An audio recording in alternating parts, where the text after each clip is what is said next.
你小子真是什么都会啊！红将军，城里的红山派弟子是严抗人冒充的，万不可让他们施法。玉龙门众，拿下幻魔的贼人！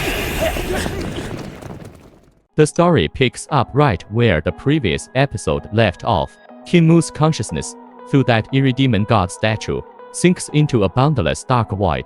In this absolute nothingness, a giant eye burning with crimson flames suddenly opens. In its presence, qinmu is as insignificant as dust. Immediately after, a second and then a third eye appear. The three massive pupils slowly shift, coldly focusing on him. A lofty voice, booming like thunder, there actually assaults qinmu's mind. Lowly being, you are awakening me. The Dutian demon king who rules over the boundless territories of Dutian. Only then does qinmu realize he is standing on a faintly glowing altar. Like a lone boat adrift in a dark ocean, he humbly begs the demon king to descend, and promises to offer all the mystical practitioners of Tianbo city as sacrifices. The three giant eyes blaze with fierce flames, and the earth-shaking response echoes as you wish. In an instant, the altar's light explodes. The entire scene of Tianbo city unfolds in the darkness like a painting, every detail crystal clear. The images of all warriors and ordinary people in the city, who have not yet reached the Liuhe realm, successively blur and vanish. Not that the real people have disappeared, but the demon king is selecting his offerings.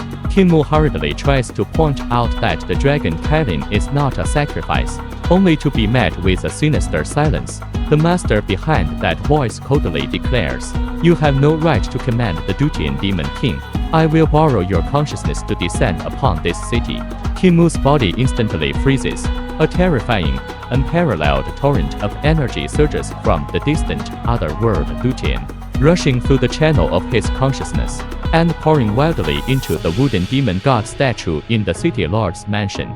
Runes on the statue's surface glow brightly like monstrous eyes. The wooden shell continuously cracks and explodes. Even more horrifying, flesh and blood begin to grow within the fissures. The statue rapidly expands, reaching dozens of zan in height in the blink of an eye, and it continues to grow.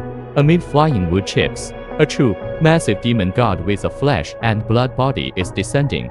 As the vessel, qinmu suffers unbearable agony. The Dutian demon king's consciousness and power care nothing for his survival, violently crashing into him.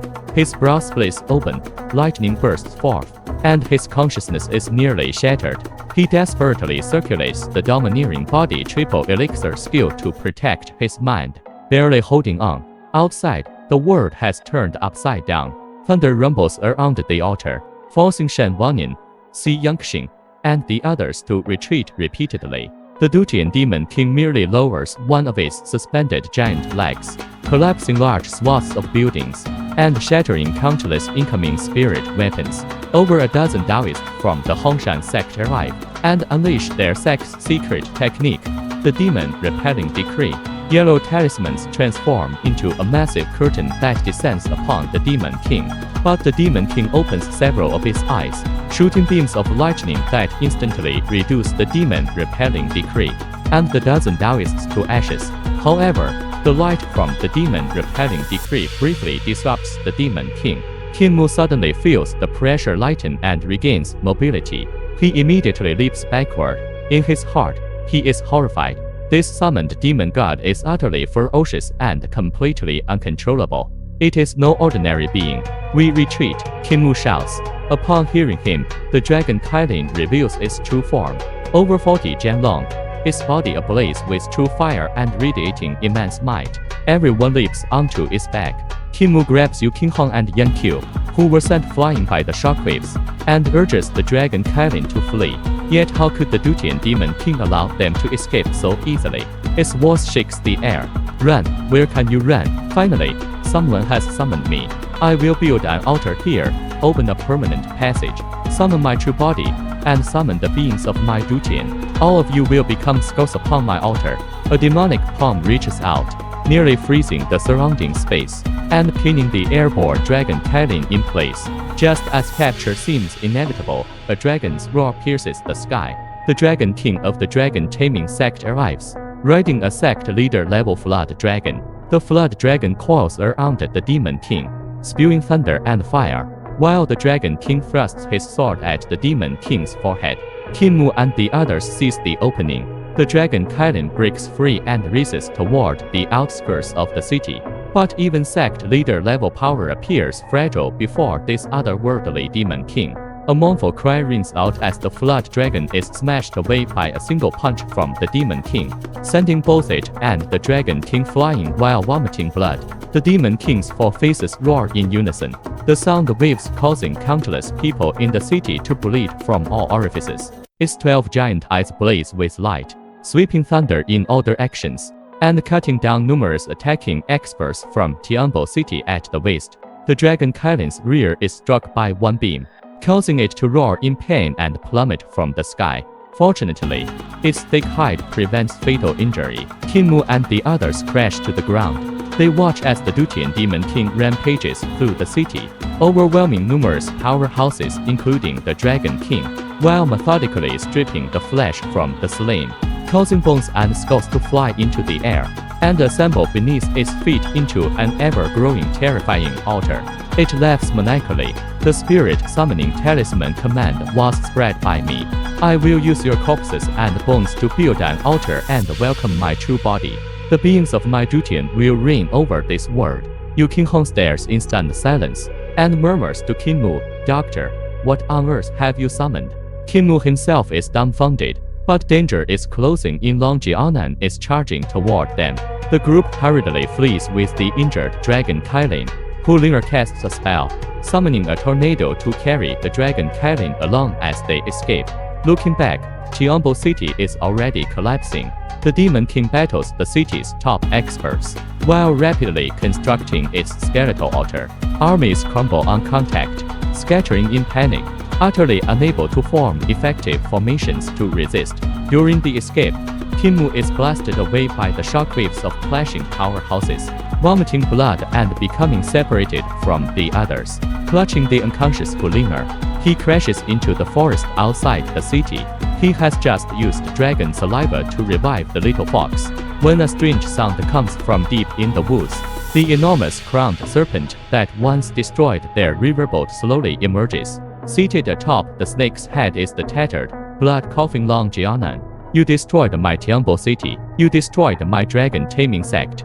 Long Jianan shrieks, demanding to know if Qinmu was sent by the Yankang imperial advisor. Without a word, Qinmu rapidly retreats, using his teleportation robe to instantly shift position and dodge Long Jianan's fatal strike. Long Jianan attacks frantically, leveling vast stretches of forest. Qinmu's teleportation range is limited, so he remains hidden nearby. What he witnesses next is bizarre. The wounded Long Jianan writhes like a snake atop its head, her face and body splitting open as she sheds a complete human skin. Crawling out of the shed skin is a naked, alluring woman, hidden in the treetop. Qinmu is shocked. Wasn't it said that Long Jianan is the Dragon King's son? How is she a woman? Did the Dragon King raise her as a son, making her so strange? Even more astonishing, after shedding her skin, Long Jianan's injuries are fully healed, her body smooth and renewed. She leisurely dresses in new clothes, yet her senses remain extraordinarily sharp. She detects Qinmu's position through his gaze alone. Qinmu activates his teleportation robe again, narrowly evading the attack. The chase takes them into the air, but both are momentarily stunned by the sight below. Tianbo city has completely transformed. The mountain city is gone, replaced by a towering altar built from countless bloodied bones. The Dutian demon king stands atop it, one foot pinning down the dragon king of the dragon taming sect and his flood dragon, while raising the severed head of another sect leader level powerhouse in its hand. Above the altar, the sky has been torn open into a massive, swirling vortex, filled with lightning and thunder. The demon king chants demonic words far more obscure than those Qinmu used, stabilizing the passage. Then, a horrifying scene unfolds. A two-headed monster emerges first from the vortex, followed by countless black specks, the heavenly demons of the Dutian world, pouring out like a breached dam of black floodwaters. They are densely packed, numbering in the tens of thousands, even killing each other mid-descent. their corpses raining down and piling higher upon the altar. A rain of blood begins to fall from the sky. Higher-ranking heavenly demons wielding staffs land on the altar, circling and chanting to make its runes blaze toward the heavens. The Dutian demon king spreads its 8 arms and roars, shaking heaven and earth. Come, my people, leave our collapsing, dark Dutian and descend upon this rich new world. Here there is endless food and weaklings, let us trample them. Seeing her father pinned beneath its foot, Longianan's heart fills with sorrow. The foundation of the dragon-taming sect is on the verge of total destruction. qinmu's heart sinks, as he realizes he may have caused a catastrophe, hundreds or thousands of times worse than knocking out the entire Imperial Academy. At this moment, heavenly demons swarm in all directions like locusts, hunting every living thing. qinmu is blasted to the ground by several of them. He is no stranger to heavenly demons. He once fought the village chiefs in the great ruins. These heavenly demons vary in form, some bull-headed, some with scorpion tails, all shrouded in demonic aura and ferocious in close combat. qinmu unleashes his movement techniques and swordsmanship, combined with the demon freedom seal, instantly slaying several heavenly demons. A bull-headed heavenly demon challenges him with a massive blade. Just as qinmu prepares to meet it, the giant serpent crashes down from the sky, crushing the bull-headed demon into dust. Longianan has arrived. She drags the great serpent in a sweeping attack, pulverizing dozens of heavenly demons, but she too is quickly surrounded by even more. qinmu is likewise engulfed by the tidal wave of incoming heavenly demons. Even the protective tornado summoned by Hulinger struggles to hold them all back. Looking up, the vortex in the sky continues to expand, with ever more heavenly demons pouring out like an endless black flood, blotting out the heavens as if to drown the entire world. With the powerful enemy Longianan still in pursuit, and countless ferocious heavenly demons surrounding him on all sides, Tianbo city has become a flesh and blood altar, and the vanguard of an otherworldly invasion. Gazing upon this catastrophe he himself unleashed, only one thought remains in qinmu's mind. The patriarchs always said that the troubles he causes must be resolved by himself, but faced with this heaven-spanning disaster, can he still set it right?